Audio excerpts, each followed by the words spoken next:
your forecast first. Sponsored by Matex Heating, Cooling, and Plumbing. Take a live look right now at our Roofing Dog iNet carriage crossing camera in Decatur. And yeah, look at those raindrops that are falling right now. A great view with our latest camera that we have added to our camera network. So that's what it looks like through the eyes of the lens. Here's what it looks like through the eyes of our storm tracker Doppler radar. Right over Decatur, you can see some of that rain, especially on the south side there. Get over towards Mount Zion and close to Long Creek. You guys have the rain, Cerro Gordo as well. All of this along a stalled frontal boundary that will continue to see these little showers and storms right along that. And boy, are they making a big difference in the temperatures. 88 in Effingham, 71 in Champaign. Wet streets in Champaign, we've had some good rain here. We'll talk more about how long these storms will be sticking around when we come back. WCIA 3 News starts right now. Now from WCIA 3 News. At this point, there's no indication of, foul plays. The search for a missing man continues. What new piece of evidence is telling investigators about his disappearance? Plus, the U of I is making changes to its COVID-19 testing policy, who won't have to line up as often. We're putting new technologies in place that we've planned actually for a couple of years. And it's a high-tech way to keep you safer. What's changing at airports? You're watching your local news leader. This is WCIA 3 News at 5. We're very concerned for his well-being and safety. Rantoul police are still searching for a missing man. They're ramping up their efforts by adding more people to the team and bringing in drones. Good evening. I'm Jennifer Roscoe. 62-year-old David Franklin has been missing for nearly 3 weeks. WCIA 3's Gabrielle Cook is live in our newsroom. So, Gabrielle, what update do you have for us? Well, police are adding new tactics to their search, and they've also found the bike they think he was on when he went missing. They found his bike on the northeast side of Rantoul, just a mile north of Highway 136, and they did not see any damage done to the bicycle. They've added helicopters and drones to their search as well. The Champaign County Emergency Management and Rescue Team is also now helping. At this point, there's no indication of, foul plays, what we'd say. If the bike had been damaged, that might indicate that maybe he was struck by a car or, something similar to that.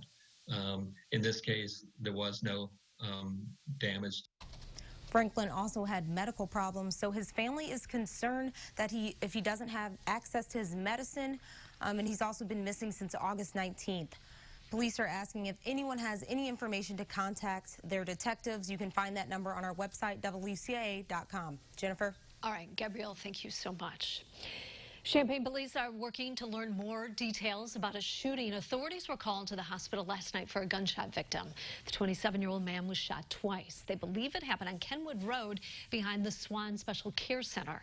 He was taken into surgery. We're working to learn his condition. Police believe the victim and shooter started yelling at each other outside an apartment complex. If you have surveillance video of that area, call police. A teenager was shot on Labor Day outside of an apartment complex in Springfield. It happened near Lake Victoria Drive and Butler Street. Police say 18-year-old Gary Broomfield was shot several times. He died at the hospital. Police are asking anyone with information to call them or Crime Stoppers. We have that information on our website. State police are searching for an 18-year-old suspect. They say he shot and killed another teenager Sunday in Olney. It happened at North Walnut and East Laurel Streets. 19-year-old Kyle Johnson was shot several times. Police are searching for 19-year-old Rick Medor. He has brown hair and hazel-colored eyes. He's 5'11", about 155 pounds. He might also be with a female juvenile. A warrant's been issued for his arrest. If you have any information, call police. The Sangamon County coroner has identified a man who was killed in a crash Sunday. It happened at 10th and Jefferson in Springfield. The coroner says 41-year-old Calvin Young's car was hit by a train. Crews are investigating what caused a mobile home fire in Rantoul. It happened at the corner of Wedgwood Drive and Access Road early this morning. No one was inside at the time, but neighbors say the home does belong to an elderly woman. No one was hurt. The fire caused about $2,500 in damage. The U of I is changing some of its COVID-19 testing requirements. Now, graduate students, faculty, and staff only have to test once a week. On the other hand, undergrads still have to do it twice. University leaders say that's because they make up 95% of the recent positive cases. We talked to a staff member who says he agrees with the decision. I think that's better, that they still are making the undergrads do twice a week just because of their lifestyle, you know, and just what they do outside of the university is a lot different than what maybe faculty and staff does. People who fall into the low-risk category can still get tested twice if they want to. The university does prefer they go on Wednesdays or on the weekend. Taking a look at today's numbers now, the state is reporting nearly 1,400 new cases. That brings the total to more than 252,000. The good news, the 7-day positivity rate has dropped to 4%. The recovery rate is now at 96%. 7 more people have died. Illinois has lost more than 8,100 people to COVID-19. And the virus isn't stopping one university's growth. EIU says its enrollment is up by 10% this year. In particular, more students have been coming from in-state. About 4% of this year's freshman class came from homes within 60 miles of EIU. Officials say the overall increase helps offset a decrease in enrollment from international students. If you're a Head Start family, today was the first day back, but not for students at certain locations.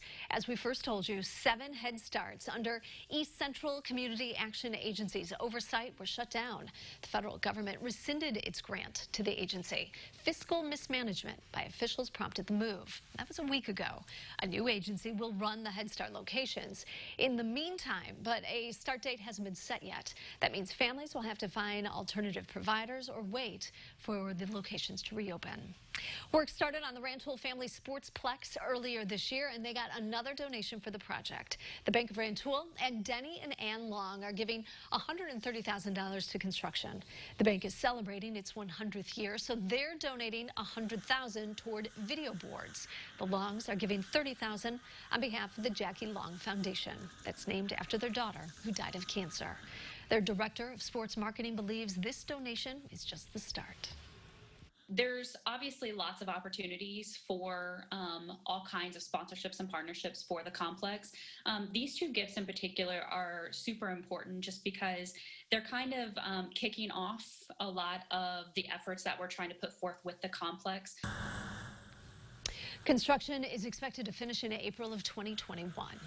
The pandemic stopped many cities from holding fireworks this year. Which one is celebrating the 4th of July in September? Plus, we keep hearing about delivery issues at the Postal Service. One lawmaker says his confidence in the agency is still high.